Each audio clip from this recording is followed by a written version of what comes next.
ہم نے کیا سیکھنا ہے اس فرعون کے پورے چیپٹر میں؟ ہم نے یہ سیکھنا ہے کہ ہماری زندگیوں میں فرعون آئیں گے، کبھی حکومت کی شکل میں، کبھی دوست کی شکل میں، کبھی اولاد کی شکل میں، کبھی ماں باپ کی شکل میں، کبھی اس ڈفرینٹ یہ شکلیں بدلتے رہتے ہیں، اور وہ شکلیں ہم نے پہچاننی ہے کہ جب ہماری زندگی میں کوئی ایسا فرعون آ جاتا ہے، اب کہیں گے آپ کی کیا مطلب ماں باپ کی شکل میں کیوں آپ نے کہا تو اولاد کی شکل میں کیوں کہا؟ انشاءاللہ اس کی ڈیٹیل جہاں پہ آئے گی میں آپ کو بتاؤں گی. کئی دفعہ واقعی اولاد فرعون بن جاتی ہے ماں باپ کے لیے، اور یو نو دیٹ کہ اب میڈیا اتنا اوپن ہو گیا کہ ہمیں پتہ چل جاتا ہے، اور کئی دفعہ ماں باپ ایسے ہو جاتے ہیں.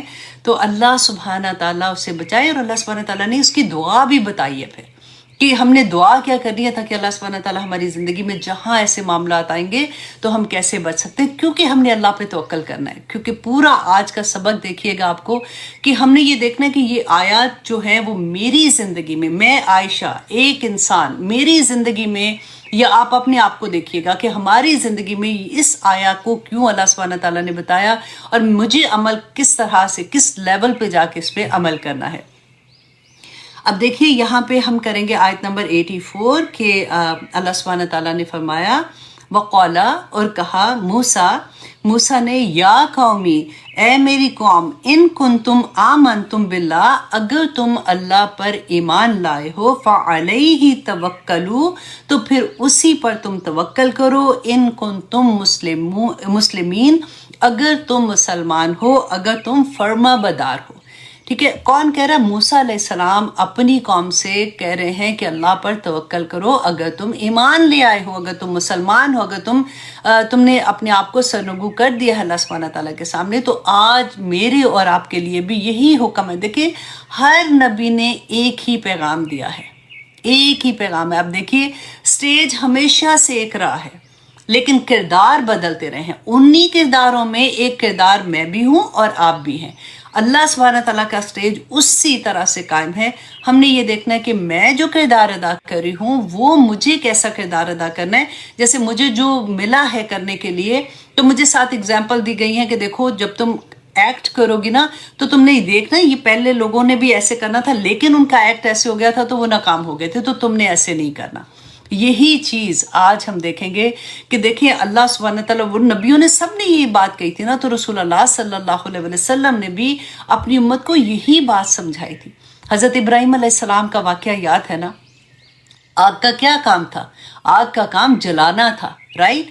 لیکن آگ نے کیا کیا تھا؟ اللہ سبحانہ تعالیٰ نے اس کو حکم دیا کونو بردن و سلاما، کہ ٹھنڈی ہو جاؤ، سلامتی والی ہو جا. اور حضرت ابراہیم علیہ السلام کو جب نمرود نے آگ میں پھینکنے کا بندوبست کیا تھا تو کیا انہوں نے کہا تھا؟ حسبی اللہ، کہ میرے لیے اللہ ہی کافی ہے، و نعم الوکیل، اور بہت اچھا وکیل ہے، بہت اچھا سازگار ہے. تو اللہ سبحانہ تعالیٰ نے ان کو کیا بچایا نہیں تھا؟ تو اللہ پر توکل کرنے کی ایسی اگزامپلس ہمارے سامنے ہیں جو رسول اللہ صلی اللہ علیہ وسلم احد کی جنگ تھی. اب سوچیں جیتی بازی مسلمان ہار رہے تھے، ہار گئے تھے بلکہ اس وقت، تو کہ جس وقت یہ معاملہ ہو رہا تھا کہ جو پیچھے سے خالد بن ولید جو تھے وہ ابھی مسلمان نہیں ہوئے تھے، ابو سفیان ابھی مسلمان نہیں ہوئے تھے، وہ اپنی آرمی کے ساتھ مشرکین مکہ کے ساتھ آئے تھے.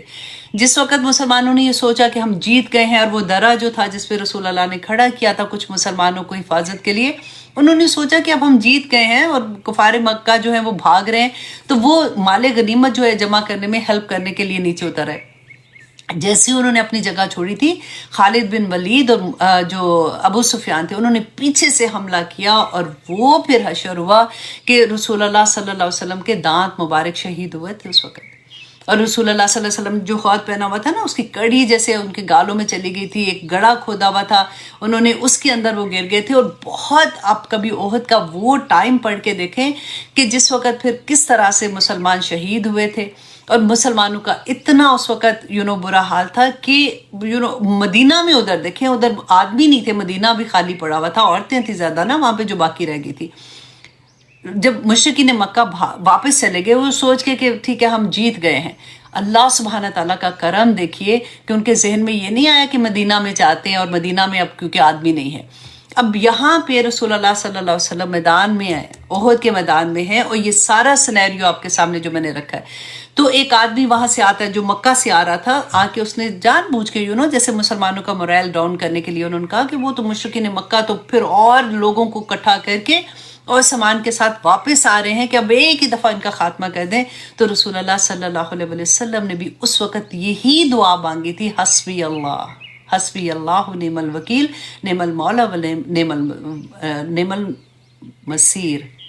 حسبی اللہ نعم الوکیل نعم المولا و نعم روز پڑھتی ہوں، ہر نماز سے پڑھتی ہوں، لیکن ہوتا ہے کہ کئی دفعہ زبان پہ وہ نہیں چڑھ پاتا. چلیے اب آپ لوگوں کو، اور یہ سب کو ہی آتا ہے، حسبی اللہ نعم الوکیل، اعوذ باللہ من الشیطان الرجیم، حسبی اللہ نعم الوکیل نعم المولا و نعم النصیر. آ گیا الحمدللہ. دیکھیں اعوذ باللہ پڑھے نا، اللہ سبحانہ تعالیٰ ہمیشہ اپنی پروٹیکشن میں لے لیتے ہیں. تو اچھا جی، رسول اللہ صلی اللہ علیہ وسلم نے بھی یہی دعا پڑھی تھی، ٹھیک ہے. اور اب آپ کو کیا کرنا ہے، کبھی زندگی میں کوئی ایسا مسئلہ ہوتا ہے جس میں آپ کو لگتا ہے کہ میرے اوپر تو اتنا بڑا فتنہ یہ کریٹ ہو رہا ہے، یا میں کیسے اپنے آپ کو اس سے بچا سکتی ہوں، یا آپ کا دل تھوڑا سا ایسا ہو جاتا ہے کہ ڈر جاتا ہے نا، تو آپ نے یہی دعا پڑھنی ہے، حسبی اللہ حسبی اللہ. اب دیکھیے کہ ایک اور حدیث میں آپ کے ساتھ بہت پیارا واقعہ شیئر کرتی ہوں، بخاری کی حدیث ہے، اور یہ آپ نے خود پڑھنی ہے. 2291 اس کا نمبر ہے، 2291. یہ بڑا پیارا واقعہ ہے کہ رسول اللہ صلی اللہ علیہ وسلم نے فرمایا کہ بنی اسرائیل میں دو شخص کی کہانی ہے بیسیکلی. تو وہ دو شخص کی اتنی توکل اللہ پہ کہ ایک شخص نے دوسرے شخص سے ادھار مانگا، اور ادھار بھی اس نے 1000 درہم مانگا. اور درہم تو جیسے فار ایگزامپل آج آپ دیکھو نا 20 دینار جو ہے نا، اس کا 7.5 تولہ سونا بنتا ہے. تو اس نے اس سے 1000 درہم نہیں دینار مانگے تھے. تو اس نے کہا کہ ٹھیک ہے، کوئی پھر گواہ لے آؤ کہ جس کی گواہی مطلب ہو کہ میں نے تمہیں دیا ہے تو میں اس کے سامنے دوں. تو انہوں نے کہا کہ میرے لیے اللہ سے بڑھ کے کوئی گواہ نہیں ہے. تو اس نے پھر اس پہ کہا کہ اچھا پھر تم کوئی ضامن، کوئی ایسا ہو کہ جو ضمانت دے، تم وہ لے کے آؤ. تو انہوں نے کہا کہ اللہ سے بڑھ کے میرا کون ضامن ہو سکتا ہے. تو جس شخص سے وہ ادھار مانگ رہے تھے اس نے کہا کہ ٹھیک ہے، یہ تو تم نے بڑی اچھی بات کہی. میں حیران ہو رہی تھی یہ پڑھ کے کہ دیکھیں آج کل کے زمانے میں، اس زمانے کی ہم بات کرتے ہیں نا، اتنی خرابی ہو گئی تھی، اتنی برائیاں ہو گئی تھی، ادھر بھی کتنے اچھے اچھے لوگ تھے. آج ہم کسی کو ادھار دے سکتے ہیں ایسے؟ کوئی ادھار مانگے اگلی دفعہ فون ہی کاٹ دیتے، نہیں ہیلو آواز نہیں آ رہی، آپ کو آواز آ رہی ہے تو آپ دے دیں، مجھے نہیں آواز آ رہی. یہ حال ہو گیا کسی کو دیتے ہوئے. وجہ کیا ہے؟ کیونکہ ہوتا بھی یہی ہے نا کہ جس کو آپ ادھار دے دے، جب آپ نے انہوں نے وقت پہ دینا کوئی نہیں ہے، اللہ ماشاء اللہ کچھ لوگ الحمدللہ بھی ایسے ہیں، لیکن جب آپ نے اسے مانگنا ہے تو وہاں پہ پھر لڑائی ہو جانی ہے. تو لوگ اکثر پھر کیا کہتے ہیں کہ پہلے ہی نہ دو، شروع میں لڑائی ہو جائے، کم از کم تمہارے پیسے بچ جائیں گے. لیکن ایسا نہیں، یہ میں آپ کو صرف واقعی بتا رہی ہوں. اچھا جی، اب یہاں پہ کیا تھا کہ انہوں نے جب کہا کہ اللہ ضامن ہے تو اس نے کہا یہ تو بڑی اچھی بات ہے، اس نے اس کو ادھار دے دیا. اب جیسے ہی وہ دوسرا بندے نے ادھار لیا اور پھر اپنے کام سے جس وجہ سے اس نے جانا تھا وہ سمندر پار وہ چلا گیا. جیسے اس کو واپس دینے کی ڈیٹ آئی اس کی، تو اس کو اللہ سبحانہ تعالیٰ نے بڑی برکت بھی دی اس کے کام میں. تو اس کو یہ یاد تھا کہ اس نے واپس ادھار دینا ہے. وہ جیسے ہی واپسی کے لیے آیا، سمندر کے پاس آیا، تو اس کو کوئی جہاز نہیں، بحری جہاز نہیں ملا، اس کو کوئی کشتی نہیں ملی کہ میں پار کر کے واپس جا کے تو اس کو اپنا ادھار دوں. بیٹھا انتظار کرا. تو کافی دیر ہو گئی. تو اس نے سوچا کہ اب میں کیا کروں.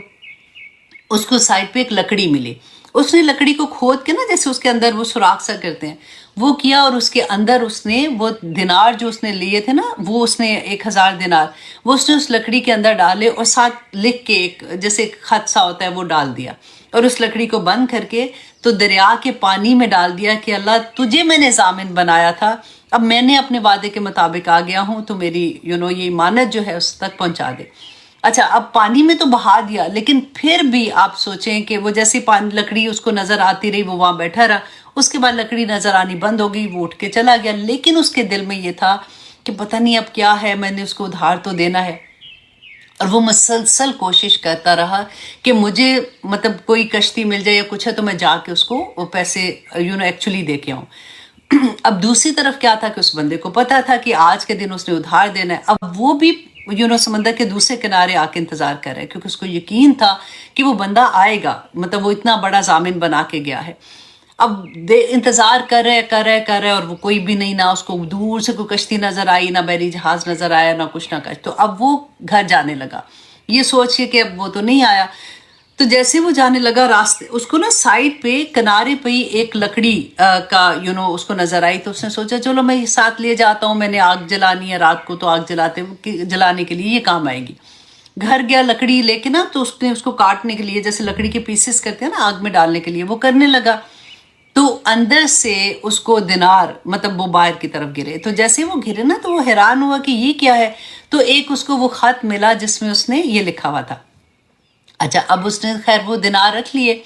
دوسری طرف وہ بندے کو جیسے ہی سواری ملی تو وہ بیٹھا اور وہ وہاں تک پہنچا اور اس کے پاس آیا. تو اس نے کہا جی یہ تمہارے وہ پیسے ہیں جو تم نے مجھے دیے تھے. تو اس نے کہا کہ تم نے اس سے پہلے مجھے کچھ بھیجا ہے. تو اس نے کہا کہ پھر اس نے بتایا کہ ہاں میں نے ایسے کیا تھا کیونکہ مجھے بہت یہ تھا کہ میں نے تو اللہ سے وعدہ کیا ہے. تو اس نے کہا کہ تمہاری امانت مجھ تک پہنچ گئی ہے. سبحان اللہ. اور یہ بخاری کی حدیث ہے جو میں آپ کے ساتھ شیئر کر رہی ہوں کہ اللہ پہ توکل کرنا. دیکھیں اللہ سبحانہ تعالیٰ وہی بات کہ آگ کا کام تو جلا دینا ہے، اللہ پہ توکل کرو، اللہ سبحانہ تعالیٰ ریورس کر دیتے ہیں ان چیزوں کو. اب موسیٰ علیہ السلام کا دیکھیے عصا کا کیا کام تھا. عصا کا کام تھا وہ انہوں نے کہا جی میں لکڑی وہ جو درخت ہے اس سے پتے جھاڑتا ہوں یا میں کبھی ٹیک لگا دیتا ہوں. اللہ سبحانہ تعالیٰ نے اسی عصا کو اسی عصا سے جو جب مارا تھا تو سمندر 2 حصوں میں بٹ گیا تھا نا. تو کیسے اللہ سبحانہ تعالیٰ پہ توکل کریں تو ناممکن چیزیں کیسے ہو جاتی ہیں. اب پھر ایک اور واقعہ میں پڑھی تھی. دیکھیں توکل کا جو تعلق ہے نا وہ دعا کے ساتھ ہے کہ اگر آپ نے اللہ مطلب کوئی بھی چیز آپ دیکھیں دنیا جو ہے نا ایک چیز آپ نے یاد رکھنی ہے، دنیا اسباب کے ساتھ ہے. ایسا نہیں ہے کیونکہ رسول اللہ صلی اللہ علیہ وسلم سے ایک صحابی نے پوچھا تھا جب ان کو ملنے آئے کہ کیا میں اپنا اونٹ مطلب سواری جو ہے میں اس کو اللہ کے توکل پہ چھوڑ دوں اور میں پھر آپ کے ساتھ بیٹھ کے جو بھی بات کر رہا ہوں، یا پھر میں اس کو باندھوں اور پھر میں اللہ پہ توکل کروں. تو رسول اللہ صلی اللہ علیہ وسلم نے فرمایا تھا پہلے اس کو باندھو پھر اللہ پہ توکل کرو کہ اب اس کو کوئی کھول کے نہ لے جائے یا پھر یہ خود سے ادھر ادھر نہ نکل جائے کھل کے یا کچھ ہو جائے. تو دنیاوی اسباب ہر صورت استعمال کرنے، اپنی طاقت کے مطابق جتنی محنت ہے جتنی کوشش ہے وہ کرنی ہے اور پھر اللہ پہ توکل کرنا ہے. دعائی بچے کو دینی ہے، دعائی خود بھی کھانی ہے، لیکن یہ دیکھنا ہے کہ اللہ پہ توکل کہ یا پاک پروردگار اس میں شفا تو نے ڈالنی ہے. دعائیاں تو ہر کوئی کھاتا ہے، ہر ایک تو نہیں ٹھیک ہو جاتا. تو شفا دینا اللہ کی ذات کے ساتھ ہے. تو یہ اگر دیکھیں جتنا اسٹرانگ ایمان ہوگا نا اتنا ہی اسٹرانگ توکل ہوگا. جب انسان اللہ پہ توکل کرتا ہے تو پھر دعا کا سہارا لیتا ہے. جس انسان میں توکل ہوگا وہ کبھی ڈپریشن میں نہیں جائے گا، وہ کبھی سیڈ نہیں ہوگا، وہ کبھی ان پریشانیوں میں مبتلا نہیں ہوگا، اور وہ کوشش یہ کرے گا کہ ٹھیک ہے میرے ساتھ یہ سچویشن ہے، میں نے اپنے اللہ پہ توکل کیا، اپنی کوشش سے میں نے یہ سارا کچھ کر لیا ہے، اب اللہ پہ توکل کرتی ہوں کہ اللہ سبحانہ تعالیٰ مجھے اس مشکل سے نکال دیں گے. اب دعا کی وجہ سے نا میں آپ کو ایک اور بڑی پیاری بات سناتی ہوں کہ ایک واقعہ میں پڑھی تھی ڈاکٹر ایان کا. سعودیہ میں وہ ڈاکٹر تھے and he was a neuro surgeon actually. تو ان کا واقعہ میں نے پڑھا دعائیں کیسے کام آتی ہیں اور اللہ پہ توکل کیسے کام آتا ہے. کہتے کہ وہ ان کا ایک وہاں تھا یورپ میں کہیں پہ ان کا آپریشن کا ڈیٹ تھی، جو ساری جیسے ہوتا ہے نا ٹیم مل کے انہوں نے ڈیٹ رکھا ہوتا ہے، کوئی ایکسپیریمنٹ بھی کر رہے ہوتے ہیں، نئی نئی چیزیں ہوتی ہیں کہ کیسے وہ کامیاب ہوتی ہیں یہ چیزیں. تو ان کی ڈیٹ تھی یورپ میں اور وہ سعودیہ سے یورپ کی طرف جا رہے تھے. تو راستے میں کہتے ہیں جہاز میں نا اتنا ویدر خراب ہوا کہ جہاز کو کسی ایک دوسرے ایئرپورٹ پہ اترنا پڑا. تو جیسے ہی وہ جہاز اترا تو کہتے ہیں انہوں نے جو وہاں کا عملہ تھا ان سے بات کی. انہوں نے کہا کہ مجھے تو ہر صورت پہنچنا ہے، آج میرا تو وہاں پہ پہنچنا ضروری ہے کیونکہ میں نے ڈیٹ ہے وہاں پہ آپریشن کی اور یہ وہ مجھے جانا ہے. انہوں نے یہ کہا کہ اچھا اگر اتنی ایمرجنسی ہے تو آپ یوں کریں کہ آپ یہاں سے گاڑی کرائے پہ لے لیں، اور یہاں کیونکہ وہ اتنی دور نہیں ہے، مطلب آپ گاڑی میں بیٹھ کے بھی آپ کا 3-4 گھنٹے جو بھی آپ کا سفر ہوگا لیکن آپ وہاں پہ پہنچ جائیں گے کیونکہ جہاز تو ابھی نہیں جا سکتا. تو کہتے ہیں ہم نے کہا کہ اب کوئی چوائس نہیں ہے، تو اپنی جو بھی ان کے ساتھ 2-3 لوگ تھے ان کو لیا اور گاڑی کرائے پہ کروائی اور وہاں سے وہ نکل گئے. کہتے ہیں راستے میں موسم اتنا زیادہ خراب ہو گیا کہ مجبوراً ہمیں ایک جگہ پہ رکنا پڑا، ایک گھر کے آگے رکنا پڑا، گاڑی کو روکا تو کہتے ہیں ہم نے سوچا کہ چلے ٹرائی کرتے ہیں کہ اس گھر میں کوئی ایسا ہے جو ہمیں تھوڑے دیر کے لیے رہنے کے لیے جگہ دے دے، تاکہ ہم جب تک طوفان نہیں تھمتا تب تک ہم رک جائیں۔ تو کہتے کہ ہم نے بیل بجائی تو ایک بوڑھی عورت باہر آئی، تو ہم نے اس کو بتایا اپنا حال سارا کہ اس طرح سے ہے، تو اس نے کہا کہ ٹھیک ہے تم اندر آ جاؤ۔ کہتے ہیں جیسے ہی ہم اندر گئے تو ہم نے دیکھا کہ وہ بوڑھی عورت کے پاس ایک بچہ ہے، اور وہ بار بار پٹی گرم کر کے پٹی پانی میں ٹھنڈی کر کے نا اس کے ماتھے پہ لگاتی جا رہی ہیں۔ کہتے میں نے پوچھا اس سے، میں نے کہا کہ کیا ہوا ہے اس بچے کو؟ تو اس نے کہا کہ اس کو کوئی دماغ کا مسئلہ ہے، تو میں بوڑھی ہوں، میں اس کی دادی ہوں، یہ بچہ کے ماں باپ فوت ہو چکے ہیں، وہ نہیں ہے، میں اس کی ٹیک کیئر کرتی ہوں، تو میں نے اس کو بہت سے ڈاکٹرز کو دکھایا ہے۔ اب سارے ڈاکٹرز یہ کہتے ہیں کہ ایک بہت قابل ڈاکٹر ہے، وہ نیورو سرجن ہے، اس کے پاس تم اگر اپوائنٹمنٹ مل جائے تو وہ اس کا علاج کر سکتا ہے، کیونکہ ہی از دا ٹاپ نوچ ڈاکٹر۔ تو لیکن میری تو اتنی حیثیت نہیں ہے، میرے اتنے وسائل بھی نہیں ہے کہ میں اس ڈاکٹر تک پہنچ جاؤں۔ تو انہوں نے پوچھا کہ آپ مجھے بتائیے، میں ڈاکٹر ہوں، میں ہو سکتا ہے میں جانتا ہوں میں آپ کی کوئی ہیلپ کر دوں، میں اس تک آپ کو کروا دوں، کیونکہ ان کو یہ پتا تھا کہ انہوں نے تو گھر میں جگہ بھی دی ہے، شی از اے ویری نائس لیڈی۔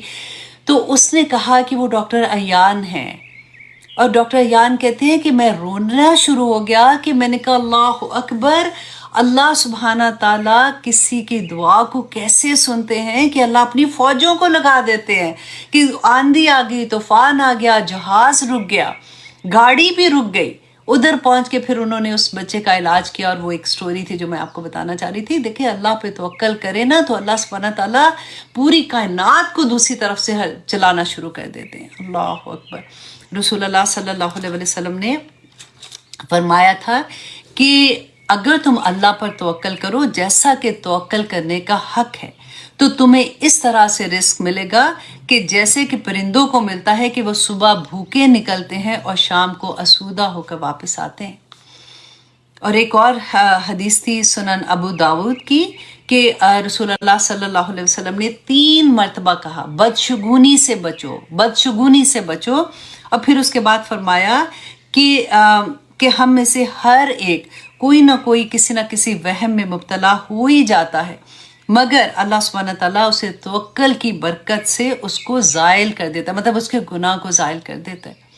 اور ایک اور حدیث تھی، ترمذی کی حدیث ہے، حضرت انس رضی اللہ عنہ سے روایت ہے، رسول اللہ صلی اللہ علیہ وسلم نے فرمایا جو شخص گھر سے نکلتے وقت یہ پڑھ لے کہ بسم اللہ توکلت علی اللہ لا حول ولا قوت الا باللہ، یہ بھی آپ لوگوں کو سب کو مجھے پوری امید آتی ہوگی، جن کو نہیں آتی وہ ضرور یاد کر لیں، بچوں کو بھی یاد کروا دیں کہ گھر سے نکلتے وقت ہر صورت یہ پڑھ کے ہی نکلنا ہے انہوں نے، کیونکہ دیکھیں بسم اللہ کہ اللہ کے نام سے میں نکل رہا ہوں، توکلت علی اللہ میں نے اللہ پر توکل کیا، لا حول ولا قوت الا باللہ کہ گناہوں سے بچنے اور نیکی کرنے کی طاقت مجھ میں نہیں ہو سکتی اللہ کی مدد کے بغیر۔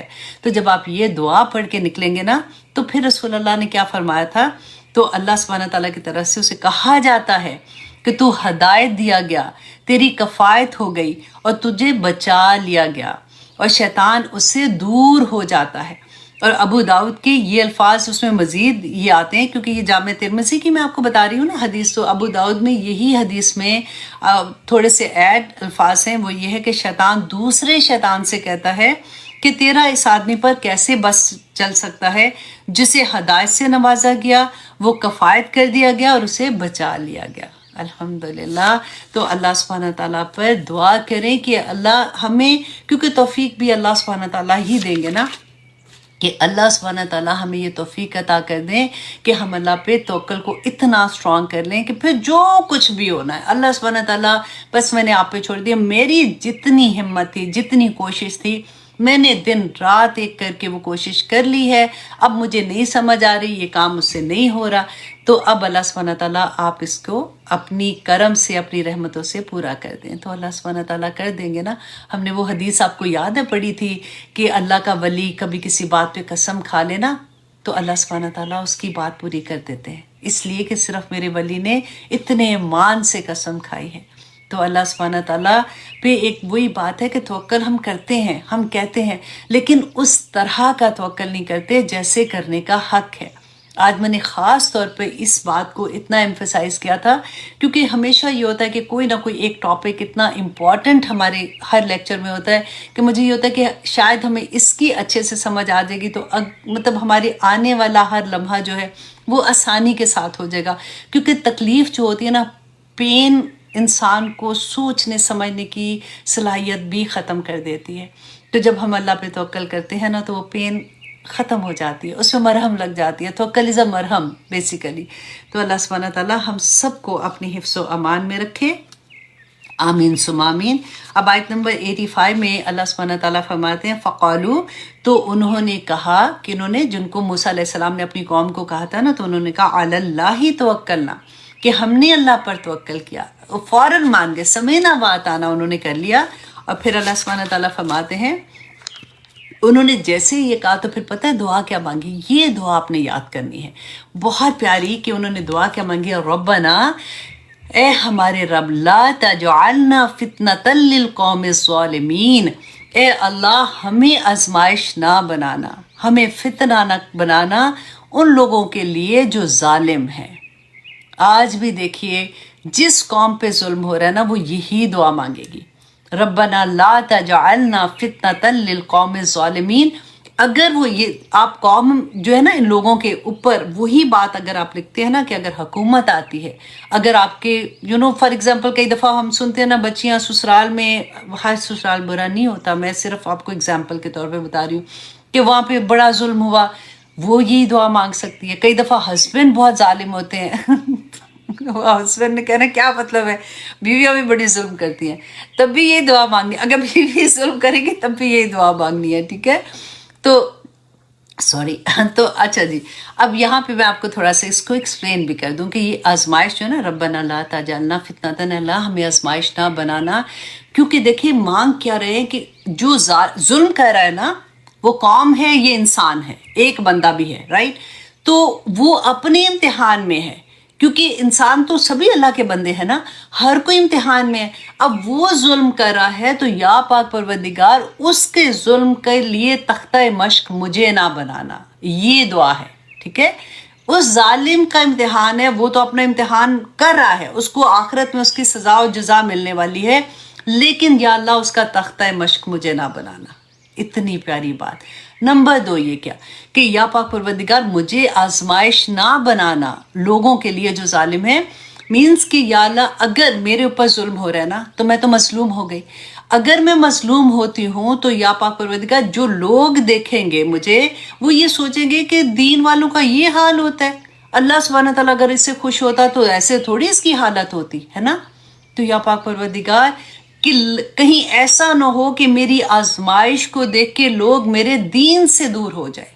کتنی پیاری بات ہے، یا اللہ مجھے ایسے امتحان میں نہ ڈالنا کہ لوگ مجھے دیکھ کے سوچے کہ دین والوں کے ایسے امتحان ہوتے ہیں تو پھر ہم تو رہنے ہی دو، ایسے دین کو ہم نے کیا کرنا ہے، رائٹ؟ اور پھر یہ کہ اگر مجھے ایسی حالت میں دیکھتے ہیں وہی کہ ان کے لیے مشکل ہو جاتی ہے۔ اور دوسرا یہ تھا، میں نے بلکہ یہ اتنی پیاری دعا تھی کہ میں نے اس کے پوائنٹ لکھنے کی کوشش کر رہی تھی کہ اے اللہ سبحانہ تعالیٰ لوگوں کے عمل کرنے میں رکاوٹ نہ ڈالنا، اور دوسرا دین پہ، کیونکہ جب میرے پہ ظلم ہو رہا ہے، فار ایگزامپل مجھے آزمائش بنایا جا رہا ہے نا، کسی کے ظلم کا میں شکار ہو رہی ہوں، تو یا پاک پروردگار ایسا نہ ہو کہ میں ہی دین پہ عمل کرنے سے پھر جاؤں۔ یہ بہت ہوتا ہے۔ اب دیکھیے آپ نے اکثر سنا ہوگا نا کہ فلاں جگہ تو اتنا مشکل ہے کہ حجاب لینے والوں کے ساتھ ایسے ہو رہا ہے، تو نہیں میں تو اس لیے اتار دیا تھا۔ کئی جگہوں پہ آپ پڑھتے ہیں، آپ سنتے ہیں کسی کنٹری میں ایسے ہوتا ہے کہ وہاں پہ بین کر دیا گیا، یا پھر آپ نماز پڑھنے پہ آپ دیکھیں کہ پابندی ہو جاتی ہے کہ سریعام ایسے نہیں کر سکتے ہیں۔ لیکن میں اکثر یہ سوچتی ہوں کہ الحمدللہ ہمارے پاکستان میں تو ایسی کوئی پابندی نہیں ہے نا۔ آپ کبھی ان لوگوں کو دیکھیے جن ملکوں میں وہ رہتے ہیں اور ان پہ پابندیاں ہیں اور ان پہ ظلم اس لیے کئی دفعہ مار دیے جاتے ہیں اس لیے کہ وہ مسلمان ہیں، پھر بھی وہ اپنے دین پہ جمے ہوئے ہیں۔